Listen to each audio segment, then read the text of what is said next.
Hey everybody, spoiler for all things Resident Evil, including new Resident Evil movie, so keep that in mind.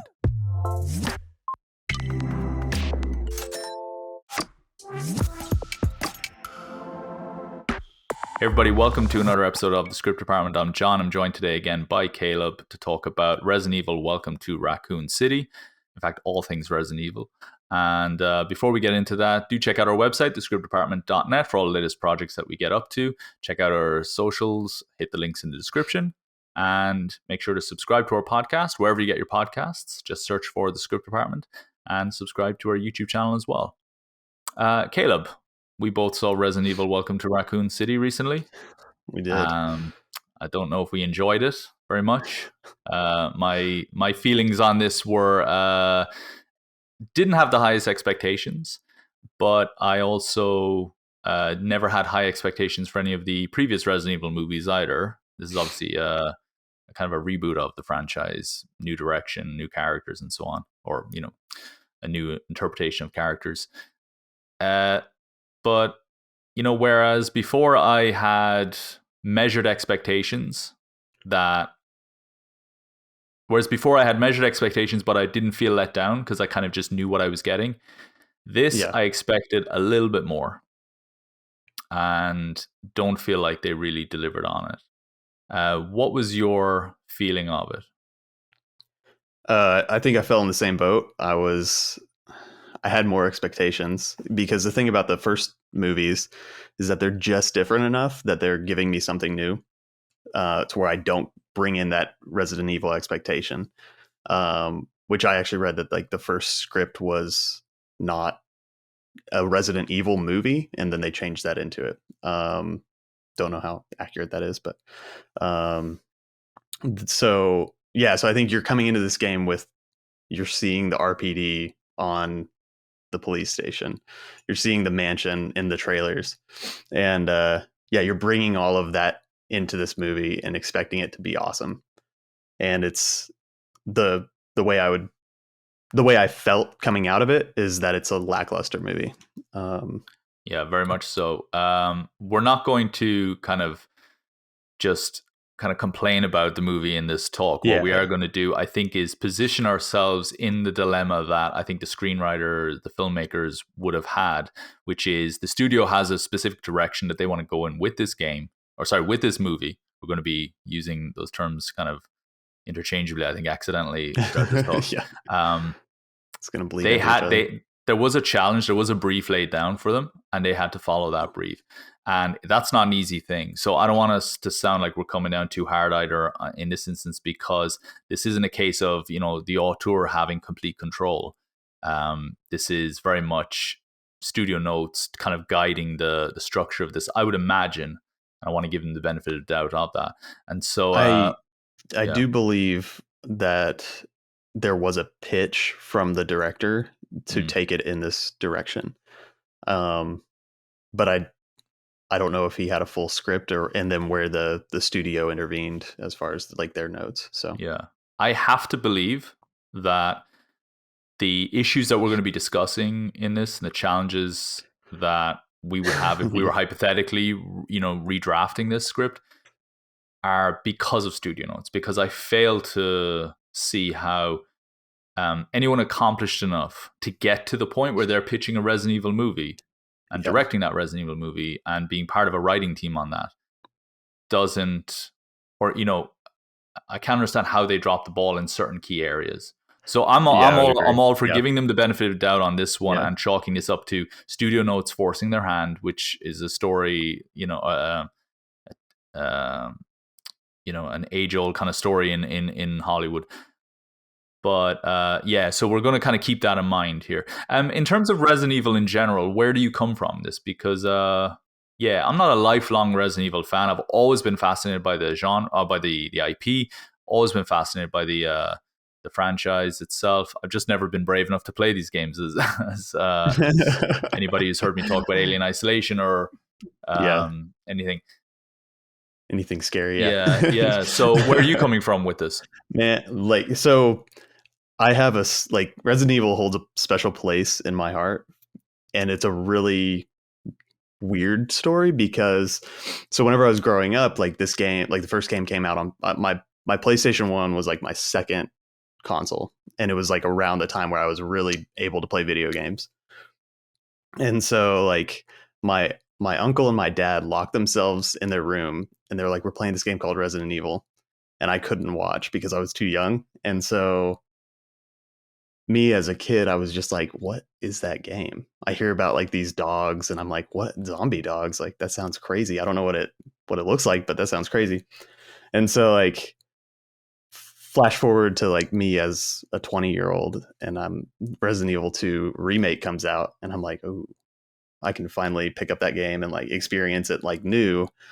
Um and I played it and it blew me away. And um The Evil Within was kind of a precursor to me experiencing Resident Evil, but I knew where that drew inspiration from.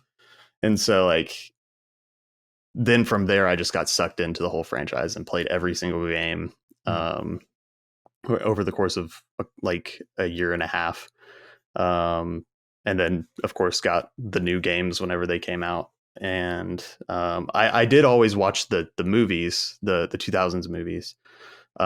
So but there's just like a sort of weird nostalgia of it was something I wasn't allowed to play, Mm. and then it passed me, and then I didn't even pick up Resident Evil 4 until um like my playthrough of all of them. And funny enough, like my playthrough was like Resident Evil 2 to Resident Evil um 4 to Resident Evil, or sorry, Resident Evil 2, Resident Evil 1 to Resident Evil 4 to Resident Evil uh 3 remake, and then to Resident Evil 5, 7, and then 8. So I'm just all over the map on like the main games, just out of order. But yeah, so that's kind of my background, and why like there's I love the gameplay, Mm. and the story. It's so much fun. We'll have to do a video on Resident Evil 2, Yeah, specifically, I think, on Resident Evil 2 and 3 remake. So I think they're yeah. just, yeah, they are fascinating. I've always been fascinated by the Resident Evil IP. As I said, growing up, it wasn't a case I couldn't get the games, but it was a case I knew I just was too afraid to play them. I just knew I would suck at them. Money was tight. Yeah, Didn't yeah. want to spend my money on a game that I was going to dread playing. Um, but I always followed the kind of the roadmap of the games whenever I get like the magazines or anything. They'd be talking about the new PlayStation or the new Resident Evil game, and I would get really excited, interested in seeing what it was, or I'd watch my friends play it, or whatever it was. The movies for me were great because I came into those movies with no expectations other than I just want zombies, and I want the Umbrella Corporation, and I want Raccoon City. And those were just the things I wanted. That was it. I didn't care about what Raccoon City looked like compared to the games. I didn't care about how authentic the corporation was to the way it is in the games. Didn't care about backstories or anything because I didn't know any of that kind of stuff. It was just iconography for me. It was the Umbrella logo and things like that that just sucked me in, or the RPD logo. As you see, as you mentioned earlier. And so whenever critics would complain, or whenever friends of mine would say, "Oh yeah, but the Mila Jovovich movies, or as Paul W.S. Anderson, I think, who directed them, Yeah, yes. whenever they would say, "Oh, but those movies, oh yeah, but they're crap because they're not like the," I'd be like, "Yeah, they're not great movies in the sense of like they're not winning any awards or anything, but they're doing what they set out to do. Yeah, they're and not they're at aware all." of what they are. Yeah, exactly. And they're like glorified music videos half the time, but that's okay because music videos can be great as well. And so for me, it didn't matter if they were like the games or not. So that was kind of where I was coming from with the movies. And then Resident Evil, I think my first time actually finished playing first video game I played was Resident Evil 5, which I think most people will tell you is not the game to Ooh, start with Resident Evil because it's not a good one, is it? oh, it's so Uh, long. It keeps going. It's not very good either, is it? I mean, I just remember playing No. it just being, this is a very clunky, kind of clumsy game Yeah, that wasn't great. and then you punch a And rock. yeah, I just didn't like it. And I gave up very, very quickly on Yeah, it. yeah.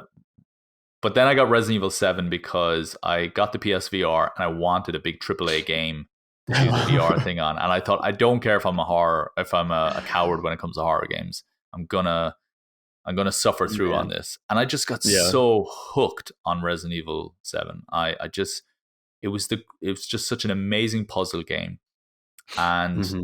I I thought, okay, Resident Evil 2 I think had come out at that point, or it came out soon It afterwards or should have, whatever. I think. Yeah, but Yeah. I just went straight for it and loved every second of it.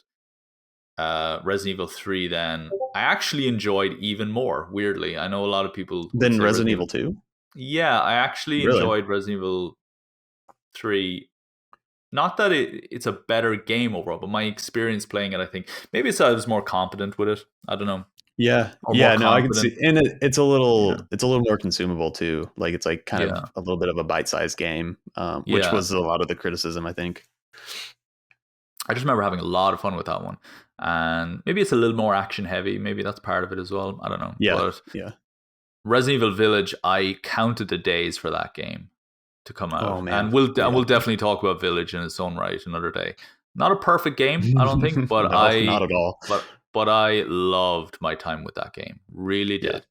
And so going into Resident Evil, Welcome to Raccoon City, I was very excited about this. I thought, you know what? Measure my expectations. I know exactly what I'm getting here. No one is going to be Yeah. sinking the farm into a Resident Evil movie, okay? Uh, but there's been enough of them, and there's been enough Resident Evil properties done very well over the years, and we're at a point now where the mystery of how to make a video game, of how to translate a video game IP into a movie after everything like The Walking Dead and so on and so forth, should not be that difficult to kind of crack. So I went in expecting at the very least I was going to get something that I could that would hold my attention. I think for the 2 hours, whatever it is. I think I don't know. I can't remember exactly what the Hour running time. 47, I think. Yeah, So whatever. it Yeah, yeah, an honestly, it hour. feels Yeah, like yeah, 2 hours. yeah. Just the pacing. And while there are things that I really love, there there is, I think, yeah, there's definitely a lot to kind of comb over. I think in terms of fixing or whatever it is. So I don't know. So what? Let's go through the plot of the movie first, very very quickly. Sum it up very quickly. Basically, it's all the key characters from Resident Evil collide in town in Raccoon City. Raccoon City's been experimented on by the Umbrella Corporation, and they're kind of shutting down shop there and moving away. And there's kind of a ticking time bomb, really, in terms of the destruction of the town. Um, uh, well, we've got Claire Redfield, we've got Chris Redfield. Claire's come back to find her brother to kind of tell him about the evil Umbrella Corporation. He doesn't really care. He and his fellow police officers have to go up to the Parkway mansion Man. on the outside of town in order to investigate disappearance, or somebody they've lost radio contact with somebody up there. Meanwhile, Claire is in the police station where she meets Leon. Sorry, I have to remind myself of names because these There's so games. many.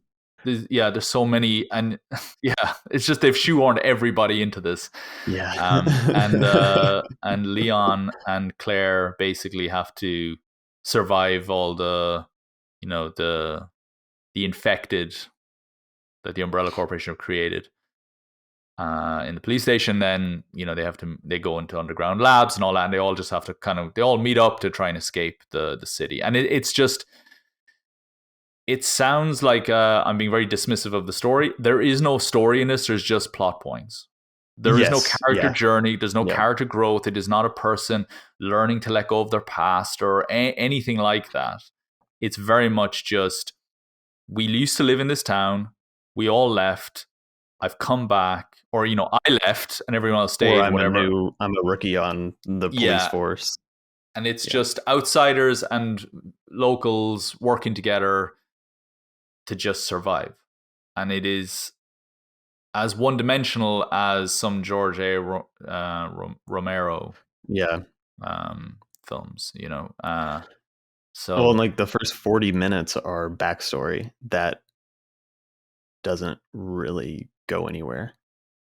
Well, I mean, there's yeah, plot points, but like they're giving, so in terms of character, they're compared to the games, like it feels like they're walking a lot of the characters back from where we meet them in the games. So like yeah, they're like in two, Leon is a rookie, and you like in the game, if you're playing as Leon, you start as a rookie playing it for the first time, but then as you learn the mechanics and get better at the game, you develop Leon into the um, hero that he is. And so, like in this, they walk him back to being the bumbling rookie. And then Wesker, even they walk him back from being the evil mastermind. Um, and so, like they took the characters farther back, but they don't develop them. it is. Yeah, it is very strange the way that they've approached these characters that gamers love. I mean, gamers love the characters of Resident Evil. They are some of the most famous video game characters of all time, and they are depicted really well in the remakes, I think. Though I'm not a Resident Evil historian, so I don't really know how they compare to the originals. But I The can remake only, games, yeah, I can only imagine yeah, the remakes. They are more fleshed out. I can't imagine the yes, dialogue was yeah, all that stellar and all that kind of stuff in the original games. Um, so in the yeah, you mentioned kind of 40 minutes of backstory and all that, and kind of unresolved kind of plot threads and stuff. So Neil McDonough, you might know from Band of Brothers and a bunch of other great stuff. He plays a scientist, William Birkin. I've got IMDb in front of me now, so I have all the names. yes. I never Um, can remember his name. he plays William Birkin, and he is a scientist who is kind of also running an orphanage at the beginning. It's very clearly an umbrella sponsored orphanage at the very beginning. You see Claire and Chris as orphans. They share a bed in this crappy little orphanage and everything. And he's like telling her to go back to sleep, and she's saying, "Oh, there's somebody out there watching me." And there's like this strange creature, mysterious creature. It's kind of just exists really as kind of a shadow play really at night.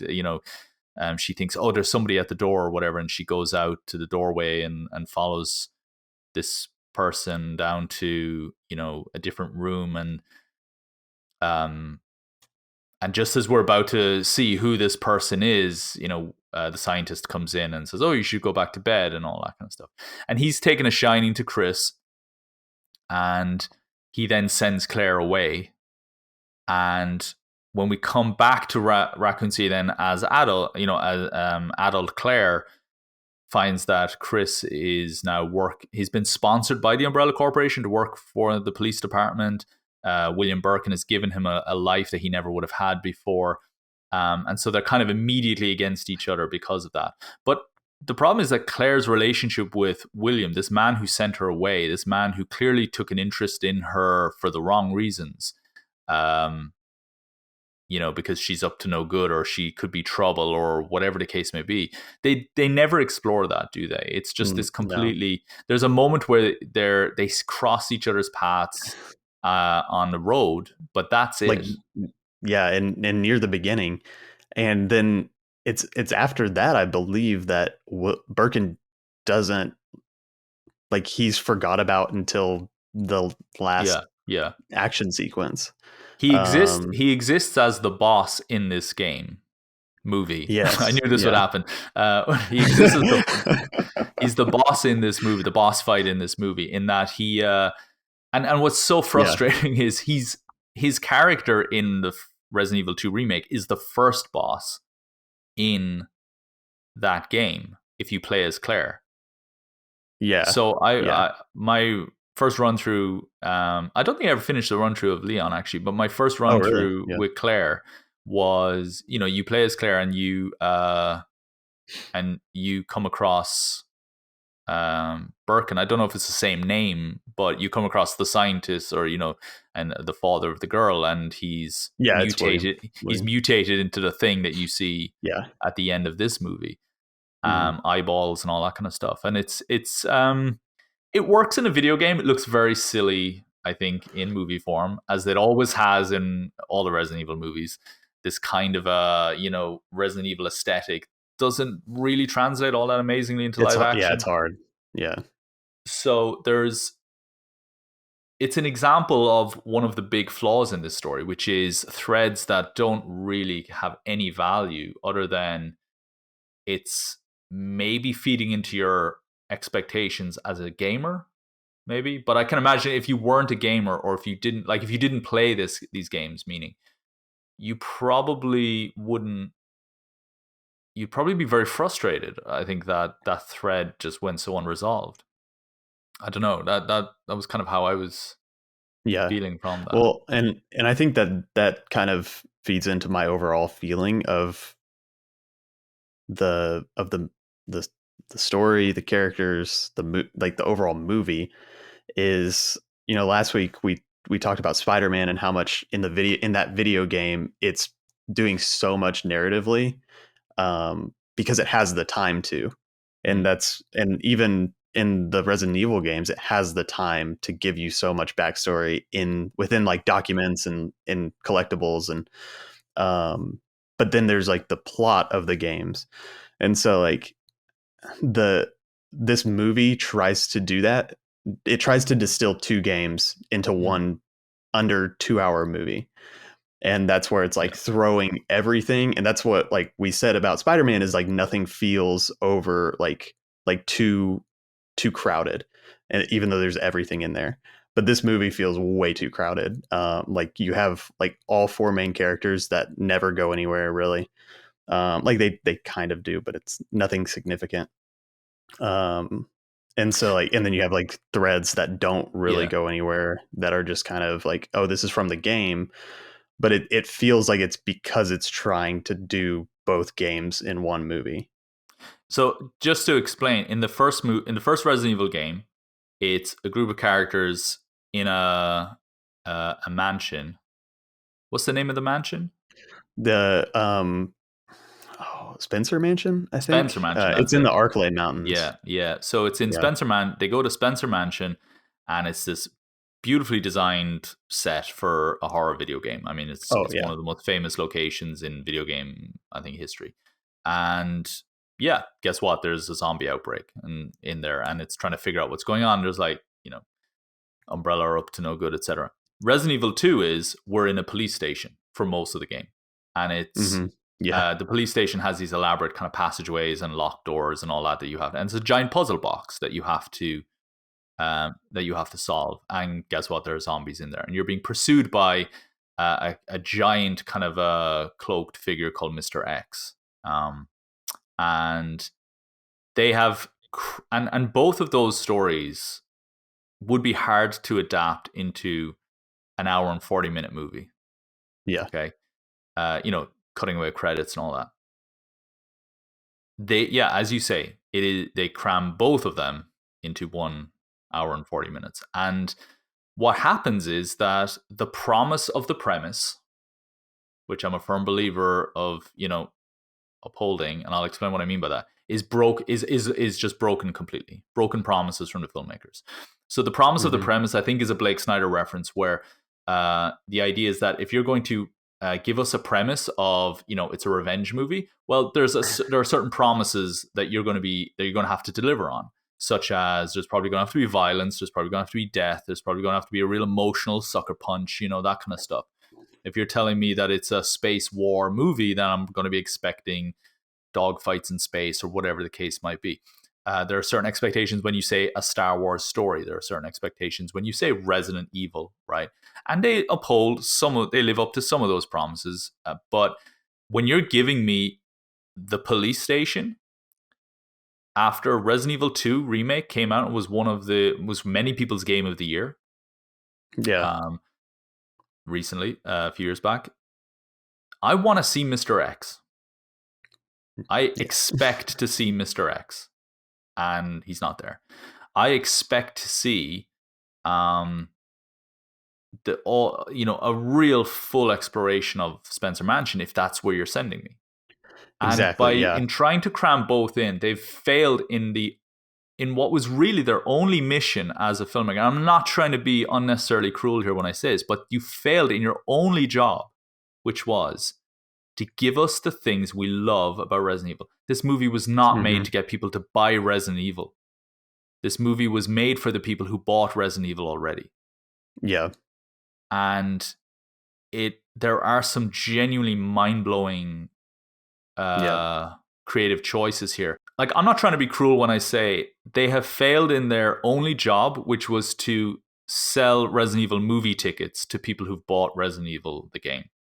This wasn't the other way around. This wasn't trying to get some. This wasn't made to get some person who doesn't know anything about Umbrella Corporation to then get into the franchise, which you can imagine Sony are trying to do with Uncharted, for example. You know, like, okay, if you love this, there's a whole series of video games that are exactly like this. And maybe this will get you into the PlayStation family more. Who knows? I don't know.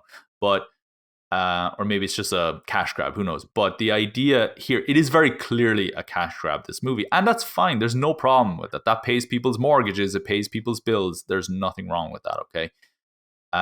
I have to believe that it was studio interference that meant we weren't getting Mr. X, because I can't imagine somebody who went in and pitched a Resident Evil movie Yeah. Especially a thought, fan. yeah, exactly. Somebody who says they're a fan of this said, someone who had the smarts to say Spencer Mansion, RPD, all that kind of stuff, then suddenly omits the stuff that people talk about the most when they refer to these games. With throwing everything in there, it makes nothing feel significant. Yeah. We get to the police station and it's like, oh my god, the police station, like the outside looks amazing. That's like the best part to me about is like these wides that were in the trailer, the wide of the police station exterior, and then the wide of the interior mansion, and then the first time we go into the police station. But the thing is like we go in there and then that's it. The amazing thing about those environments is that they develop as we go in the game. And it's in both, and also games are the first two games are claustrophobic, and so like you're stuck in this place and it develops as you go and you keep revisiting the same place. And but these environments are never explored. I think in the mansion we get like two hallways besides the lobby area. And so like it just never feels significant because we don't get to explore the area. I mean, I guess there's a dining room scene, but that's just like pitch black, where Chris is like shooting or like fighting zombies. But yeah, like it doesn't spend enough time No. in one place And again, to give you that feeling. the stuff you're talking about is only significant to people who play the games and are looking Yeah, for that yeah. satisfaction of seeing them on the screen. So again, why why omit the stuff that people actually want? Yeah. Um, Well, yeah, and I think that like you mentioned it earlier, it's a puzzle box, and that's something that I've never seen in any of these Resident Evil movies. Is that like for me the biggest reason to play Resident Evil is the puzzles. Whenever the puzzles are amazing, the game is amazing. Like the action is good, but that's not what sets it apart for me. you know what Even though they I love need. survival horror. You know what they need, instead of getting, I don't know, let's say the writer of some horror movie or whatever. You need to get the writer of National Treasure. Yes, yeah, The guy whoever wrote National Treasure, get them in, and then say, okay, here's the Resident Evil roadmap. Fit your way of thinking into this, because that's what yes, these games are. It's, I've got a pink key. I can only open doors that have the pink symbol on them, which sounds yes. silly when you say it to non-gamers, but now it's like I got excited when one of the characters hands Claire a key that looked like the Best key, because part. they have very distinct keys in Resident Evil 2, like with different symbols on them. When they handed her one, I thought, oh, okay, we're going to get a locked door. Didn't matter a damn. It just was that she used it straight away. You know, I do think, right. So there are. I think there's genuinely. I have again. I keep coming back to this. I have to believe a lot of pressure, studio notes, all that kind of stuff. But there is some very problematic execution of ideas, very rushed Yeah. execution of stuff. Like for example, there's the like I said, character gives them a key, and Yeah. normally what happens is you find the key in the game and you don't know where it's for until later on. Yeah. And that would have been a great example of, wait a minute, I have the key. Oh my God, wait a minute. And, that useless Yeah. character that, it's been trailing and holding them back the whole time, where they've had to risk their lives to save them again and again and again, now is useful. It was worth saving them all this time because they've got the key to get out. And that's literally just me coming up with something off the top of my head, right? Yeah. No, Yeah. no, it turns out the key is right. It's just for that hole right there. So just That's unlock it and now you're off. There's here's the hole. Here's the key. exactly. No, you might as well just not have given them a key and just opened Yeah. the door for them. It would have been just as and there's a moment just prior to that where a licker appears. Now a licker is like a four-legged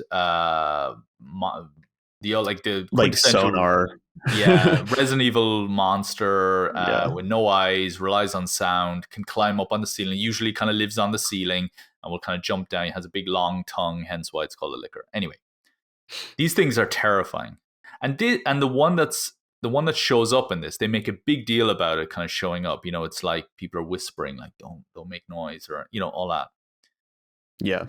That licker only makes sense if you again have played the games, because at no point does it say they're only attracted by sound.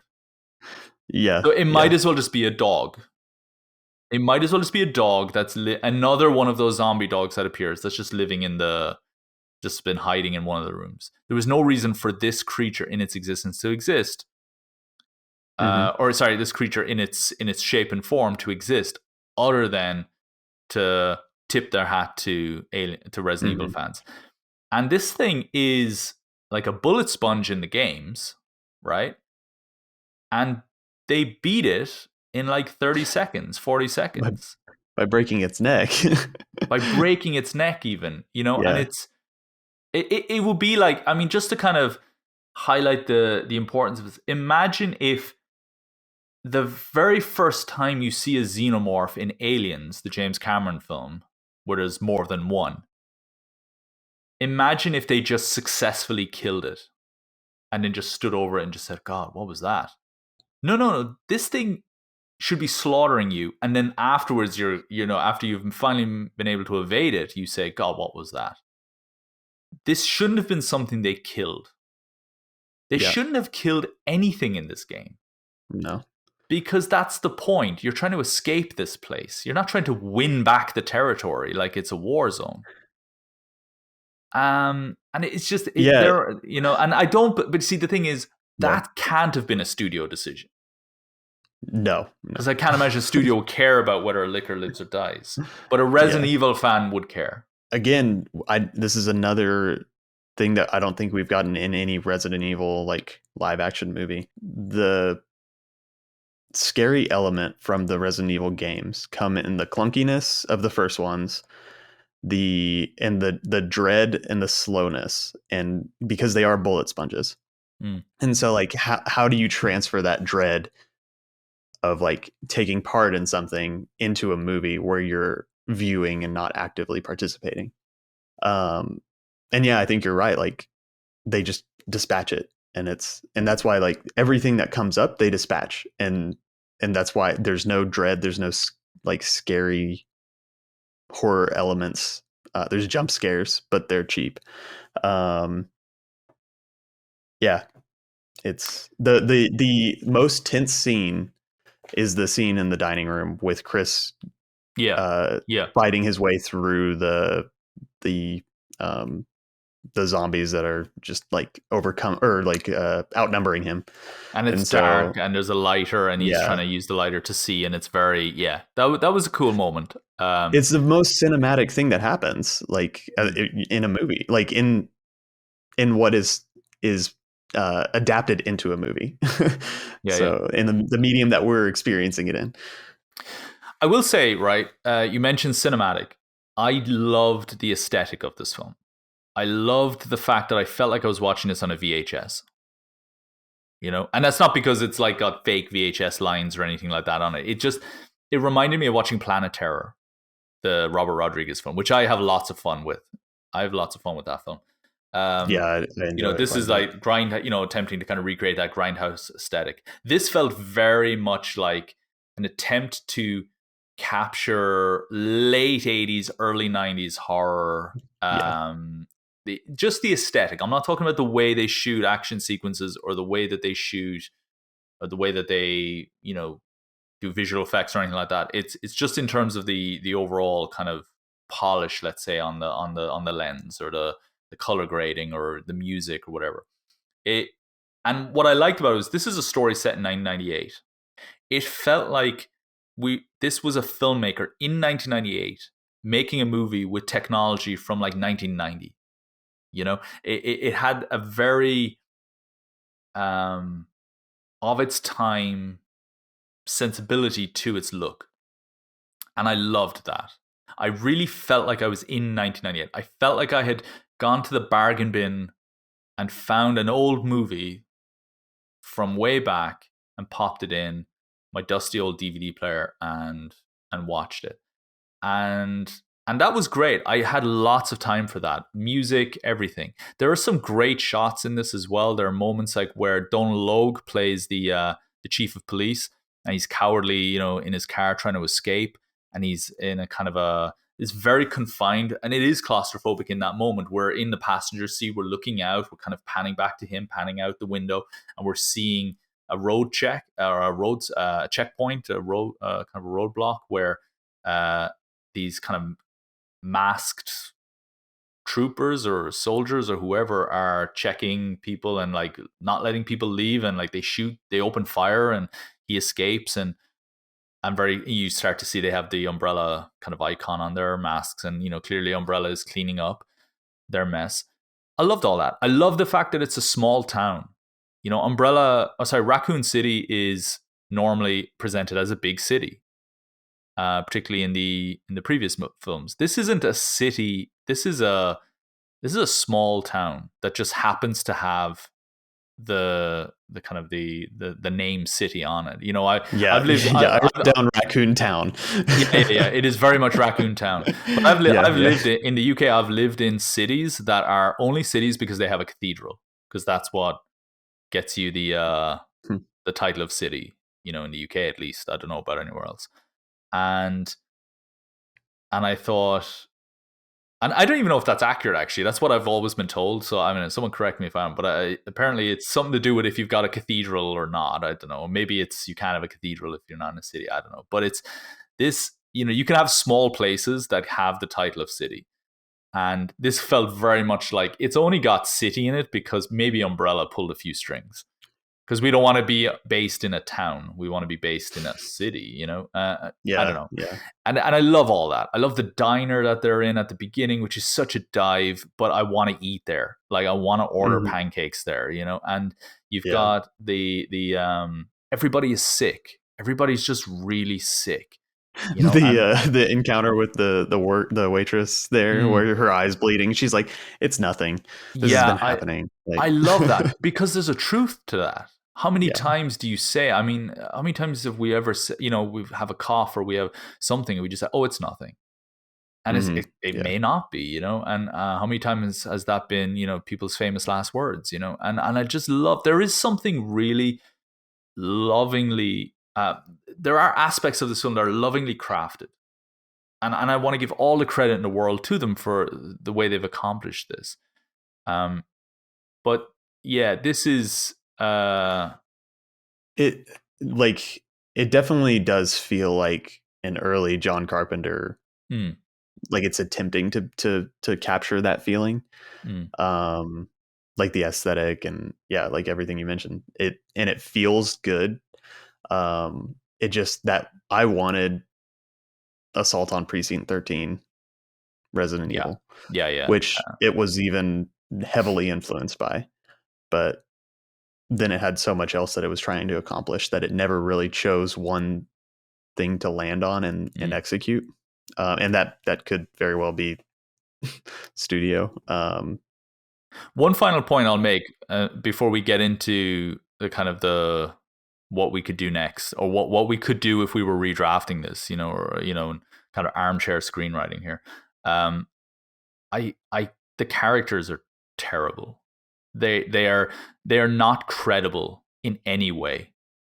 Claire Redfield is okay, but everyone else is just so unbelievable as human beings, not even as police officers, right? So you've got Leon Kennedy, who is, like I said, one of the most famous Resident Evil characters, and I don't know Leon's full backstory, but I know, he's presented as the rookie in Resident Evil 2. Yeah. In this, Leon is somebody who shot his partner in the ass during training. Isn't that it? I mean, it could be. So at the beginning of the diner sequence, when the two cops are kind of hazing Leon, they're I heard a story that you shot your partner at the academy while on the shooting range or something. And I'm like, okay, so you could have presented this as you killed your partner and you've been sent to this place because nobody wants to work with somebody who killed their partner, right? And this is a guy tormented by the death of somebody, and now he's in a world where the dead come back. Like, you could have done something really cool there, where there's like this contrast between his future and his backstory, or his lived reality and his backstory and the demons that haunt him, right? No, this is a guy who just did something that we would have seen in a Will Ferrell movie or an Adam Sandler movie. We've got Claire Redfield comes back to her brother to tell her, like, there's some serious stuff going down in this town. And Chris is like, oh, come on, don't stir up trouble. They've been good to me here. And I'm like, are you kidding me? Have you not looked at anybody here? Like, people are dying. People look like they haven't just been drinking the bad water. They've been bathing in it for like years and years and years. Yeah. Like, they are decaying in every way, shape, or form. And you're okay with this? Like, you just want to like, but Claire, also, this is your sister you haven't seen in 5 years. And you're just like, what do you want? Like, as if she's just come to borrow milk again for like the 10th time this week or something. And Chief Irons is Donald Logue plays Chief Irons. Why is the chief of police just shouting at everybody, like, as if he's just this one-dimensional yelling machine? Like, no, you must know that something strange is going on in this town. And rather than doing your job as a police officer, you're just this kind of. It's so Well, and it would be different if he wasn't like. It feels like they make him significant. It would be different if he was like the the first one to go. Like, but they make you think that, and then he doesn't. They drag it out. He lasts a lot longer. And it's like, okay, he could be the shouting police captain if it was like, then after that, actually, he's the. I remember the scene I was thinking of. So there's a moment where the truck, I think it's the truck driver at the very beginning, charges into the police station on fire because he's crashed the truck. Yeah, he's crashed his truck right outside the police station, and he runs in on fire. And Leon is standing there, and he's like totally like afraid of doesn't know what to do. And then suddenly somebody shoots the truck driver and kills him. And the camera pans over, and it's the chief. And he's standing on the stairs, and he's like, come on, get out of here. Or, something like that. Or he makes some comment about, oh, he's dead. Whatever. Mm-hmm. And it's like he's totally in control. He could be confused as the hero of the piece, right? And it's like the previous scene before that, he's like yelling at everybody, has no idea what's going on or anything like that. I'm like, so in the last like 3 minutes, you suddenly got your wits about you, discovered what's going on, because you're not asking why a man just ran into the station on fire and you shot him as well. Like, so you Yeah, obviously yeah. know what's happening here. So there's just throughout the whole movie, there's just this whole lack of credibility about the characters. There's a moment later Mhm. on where William Birkin, the scientist, his Wesker shoots his wife, I think, and Yes, yeah. played by Janet Porter. I thought that was very. There was something about the casting on that I thought was. Maybe it's I was mistaken her with somebody else, but he shoots Annette, his wife, and their daughter is there as well, and the daughter doesn't even seem to be that upset, and then she's just totally calm throughout the rest of the movie, and it's like your father and mother She's in the are background dead, back there. you Yeah. know, and it's Yeah, and yeah, also your yeah. dad is now this giant mutated monster, and he's Yeah. chasing you, and she Yeah. couldn't care less. She looks like she just wants to just wait for the iPhone to be invented so she can just play with that instead. She couldn't care less about what's going on.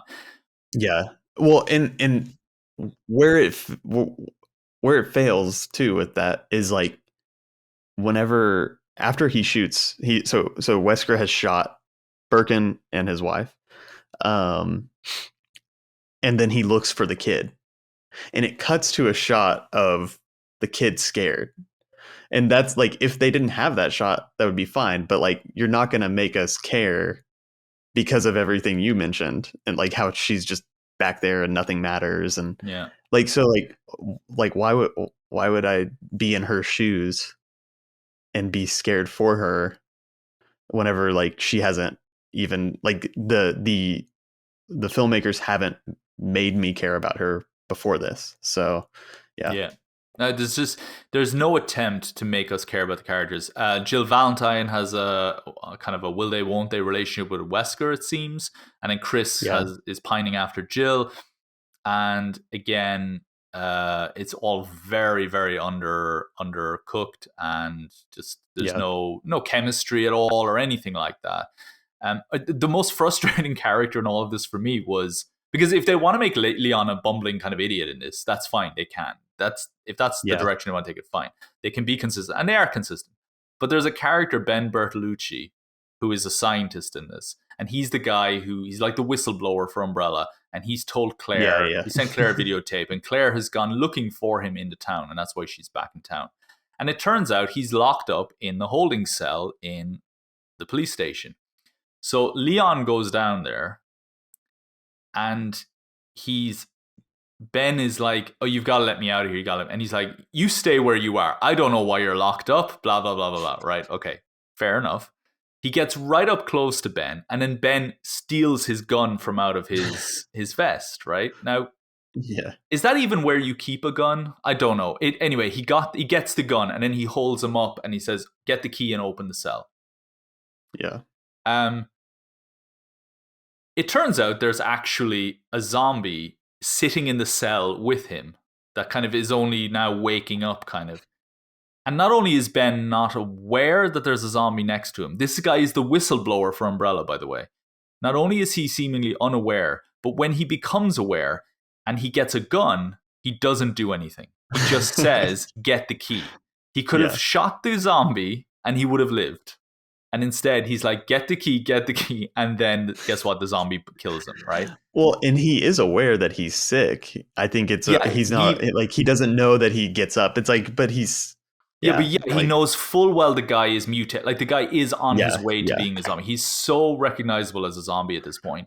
It's not like the And guy's as the just whistleblower, you've presented this character as the yeah, whistleblower who's like yeah, kind of like people think of him as a conspiracy theorist. It feels from his costume and the way that he yeah. talks like yeah, and then you just write that into where he's just like, oh, but he's going to keep his back on him There isn't now an that he has a ounce. gun. Yeah, there isn't an ounce of credibility behind Yeah. anybody's behavior in this story, and it's so annoying because that is the one thing they got right in the original Resident Evil movies. Say what you want about them, and critics have been ripping them apart for years.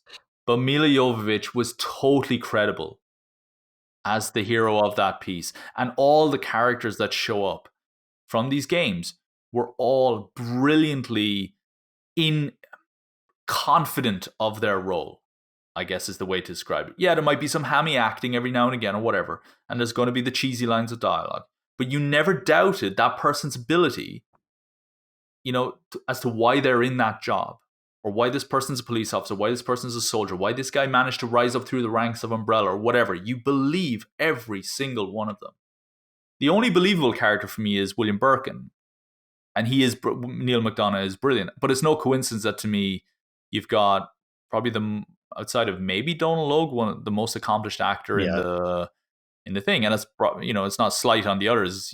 They're older than most of the other casts, so they would have had more kind of career experience and so on, I guess. But it feels to me like they're the characters that carry this story, and they really shouldn't be. They really shouldn't be. Yeah. Yeah. Well, and you give him a line of dialogue like "Good night, children" at the beginning. Yeah, where it's like, and he is deliciously evil as the Umbrella scientist. He is Umbrella Incorporated, like literally. Ada Wong makes an appearance at the end, and it's I've never seen a line, "What's your name?" or "You never told me your name." Like, they have like 2 exchanges of dialogue, and he so desperately wants to learn her name, and it's like, no, I think that it could have been dragged out a little bit more. Every character dropping their name is not like, give me it, but in a cool way. Don't give me it in a like at the end of the scene, "Oh, I forgot to ask your name." Yeah. Like, give me something cool for Leon to tell Jill his name, because like that's something that we don't get to see in the first 2 games, is Leon and Jill cross paths. Yeah. And so like that's a cool encounter that you can play with. Even Jill, like everyone introduces themselves, and it's just kind of a very basic like, I'm Jill Valentine. It's well, Leon Kennedy, the rookie. It's literally that for almost every character. So, and they throw in the Jill sandwich line. I don't know if you know about that. No, I didn't. I think that went over my head, actually. Okay, so in the first game, there's a room you can go into that's a trap, and once you activate it, the ceiling starts to lower onto you, and you get out. Like, whenever you escape, Barry Burton is one of the other STARS members. He's like, "Oh, you could have almost been a Jill sandwich," and so like that line lives in infamy. And it was cut out of the remake, the first remake. So and it feel like all of these references they just kind of feel shoehorned in. Yeah, very much so. No real kind of it sounds, on IMDb here, I was convinced it was more than one writer, but Johan Roberts, the director, is the writer of this as well. But it feels like it's a story, a screenplay cobbled together by a group of different writers, which again, is a common side effect of too many studio notes and interference, because, well, Caleb, you do this, John, you do that, okay, so armchair rewriting time. How do you fix this while keeping it? Because it's too easy for us to say, well, just do the mansion or just do the police station. The studio obviously wants to kind of tie all this together and give as much fan service as possible, assuming. How do you make this work while holding on to that kind of core goal? I think the police station is where I would go. I would develop that more and play around within that area, and having the I want a puzzle in the movies. Yeah. I like how you mentioned National Treasure. I even thought of like Sherlock. Like that's those movies are where you feel, and show are where you feel like you're participating with them. You're discovering along with the characters. Well, Sherlock kind of is a little bit ahead of you, I guess. But like I don't know. There's a certain sense of um Yeah, making the audience work like for it, yeah, Yeah. and so that's what I want within. That's what I would try to get to capture within a Resident Evil. Yeah. Um, that I again I feel like hasn't happened, but yeah. So I would bring it into like try to make it as claustrophobic as I could. So and I think that the police station allows you to do enough within that you can stay in there. You Mm, don't have to go to the orphanage. Like yes, the orphanage is a set piece in the game, but what did we gain there? mm. Um, like they've already shown that, and Yeah, yeah, like yeah. that's In the fine. flashes. But Yeah. like they basically do what happens like in Resident Evil 2. They basically do what happens at the bottom of the police station. Like there's a passage that goes, and it's I mean it's a trope in every game, which is one of my favorites. Is there's always something underneath where you're at, and it's usually a lab. Mm, And so like, but that's why they go to the orphanage, right? Like they go there, and then that's where they get the key to go down below. And it's like, why couldn't that have just been like, okay, we're in the police station, we have to like we're now have these puzzles that we're finding out, and there might be something underneath. mm. Then we find like the keys, and like then you could maybe throw like I would maybe throw in Mr. X. um I don't know if that would be too far out there because like because there is so much backstory to Mr. X and who he is. It might just be like what is going on. No, I was gonna say I think they had a great opportunity to bring Mr. X in. There's that shot where the close up of the after Donald Loga's driven away and escaped the Umbrella SWAT team or whatever you want to call them.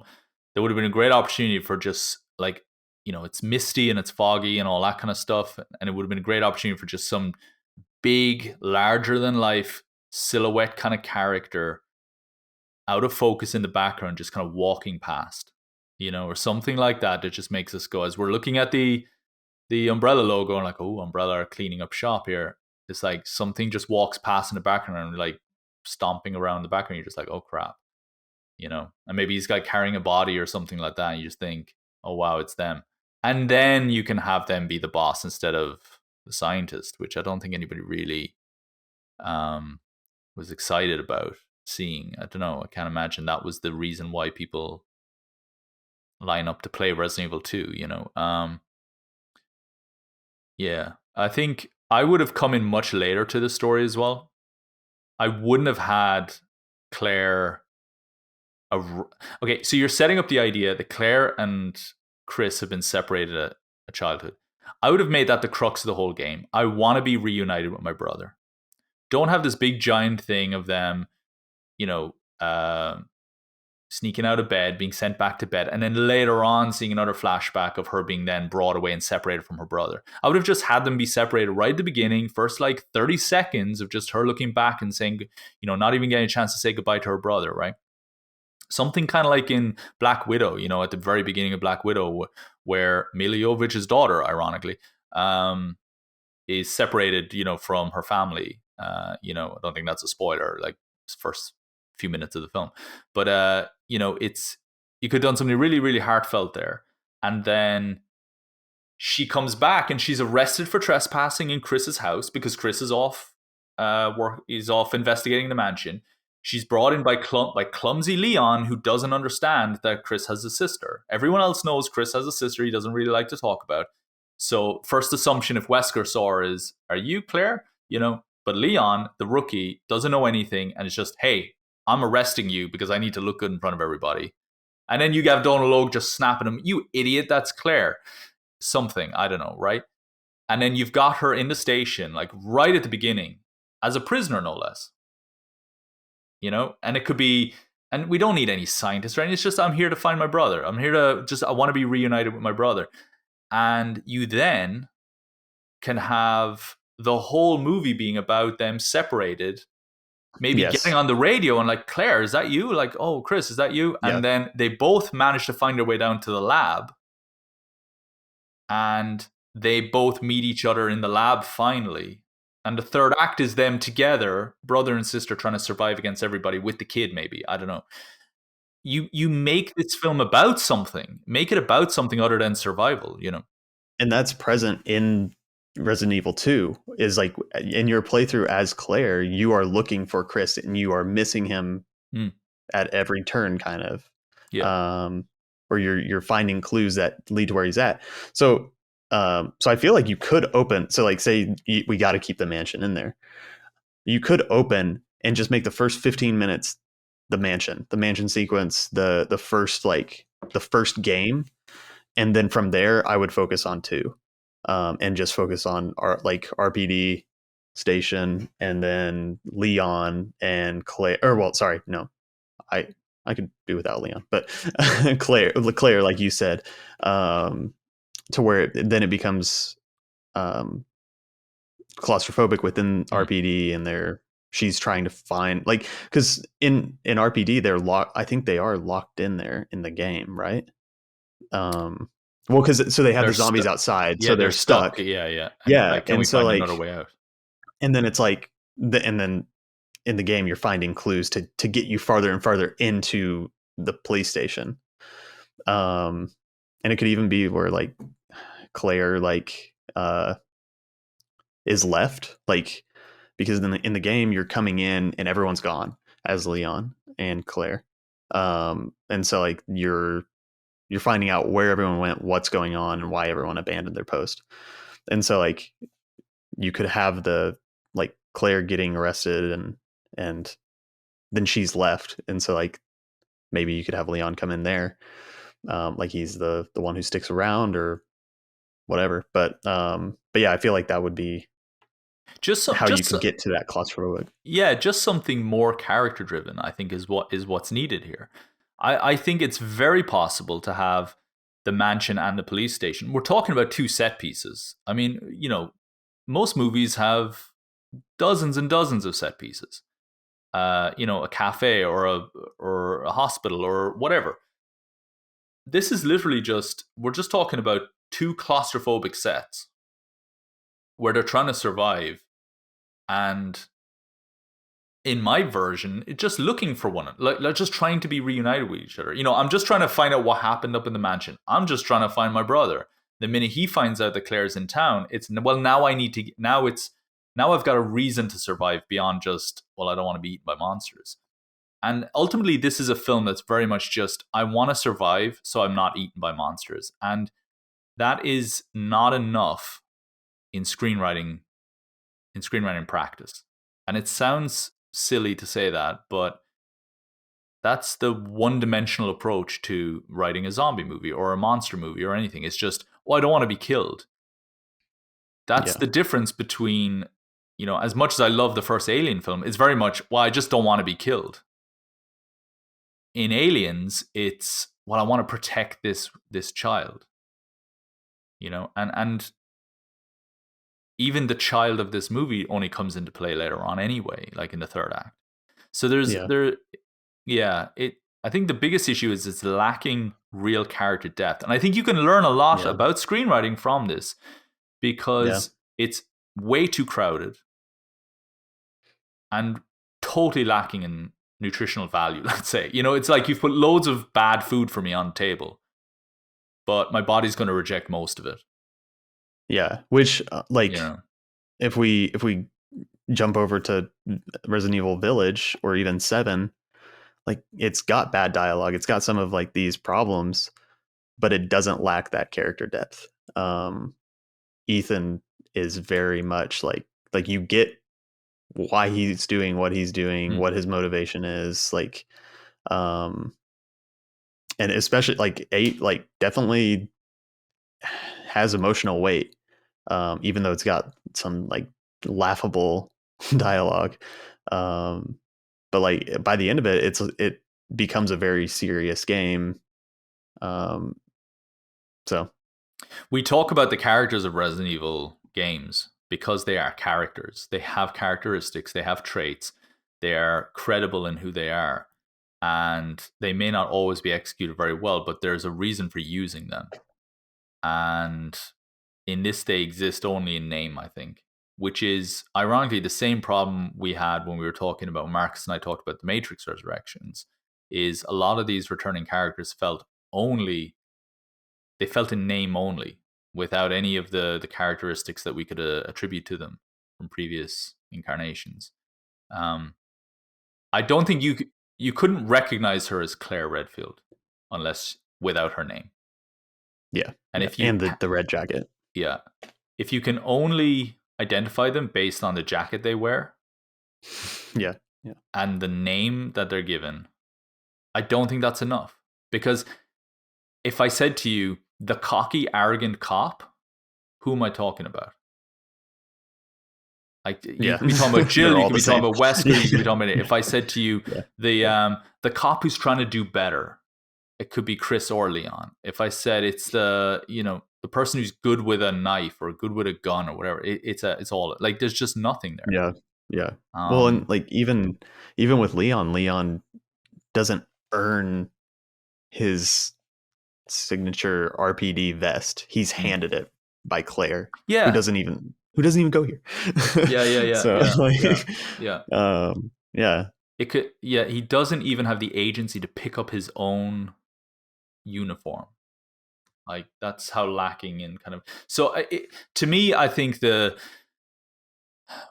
if we want to go back to that initial kind of a, I don't know, agreement, let's say, benefit of the doubt to everybody involved in making this movie, that this is studio interference gone mad. Said, we want this, we want this, we want to have our cake and eat it too. Good luck to you. Your problem here in trying to figure out how to make this a good, a competent movie. Okay, fine. There is a way to do this. It's coming late. yeah, It's keep it focused on those environments and not try and get too carried away and too distracted with other things. It's strip down the characters a little bit, the cast a little bit, so that you can spend more time developing the characters. yes, yeah, and make them credible characters. yeah. That's me anyway. What else? What else would you add Well, to that? I would add in like developing the ideas, like honing in on which ideas are strong, like even plot wise, or Yeah, like the keys, like we mentioned, like that was the most giddy I felt watching this movie was like, oh, the keys. yeah. But like we said, it's not developed at all. It's here are the keys and here's the hole. Those And so keys like are those keys introducing are. those things. Sorry, I was just gonna Go say ahead. those keys are a breath of fresh air in the game because they now mean you can. It furthers your. It allows you to Yeah. explore more. It allows you to solve a puzzle. It allows you to be able to get away from Mister X a little bit more. It's Yeah. another doorway to something cool in this world. Yeah. That's how the characters should feel when they give them a key. Oh wow, now I can get out, or now I can Yeah. survive. No, it shouldn't just be this. Sorry, continue. No, I mean that's basically my thought too. Like, yeah, it just needs to be developed. Like if you're going to introduce these things, don't just immediately pay them off. And that's why it's like everything thrown in there is immediately paid off to get to the next thing to throw in there. Mm. And so like I would focus on the key ones that You're allowed to make that puns on this podcast. yeah, It's encouraged. Whoops. But yeah, like figuring out the ones that I really want to push to the forefront and allow the room within the script to develop and then call back, or like even like intentionally like introducing things and then forgetting about them, whereas like we said, Birkin is unintentionally, it feels like, forgotten. Yeah. And so like just really, I feel like really chopping that down, it doesn't feel like there was a lot of killing your darlings. Yeah. No. It was like this has to be in there. Let's just keep adding. Yeah. Yeah. I think we've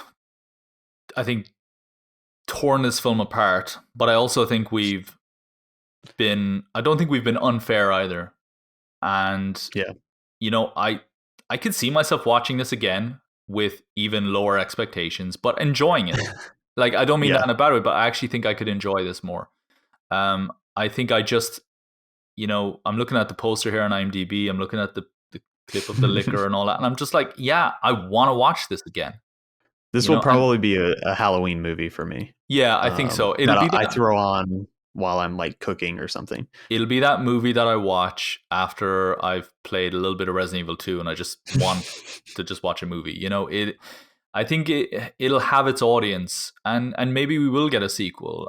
But I can't imagine it's a movie that will get put into movie theaters. When you think about it, this shared movie theaters with Matrix Resurrections, No Time to Die, Yeah. Spider-Man, all that kind of stuff.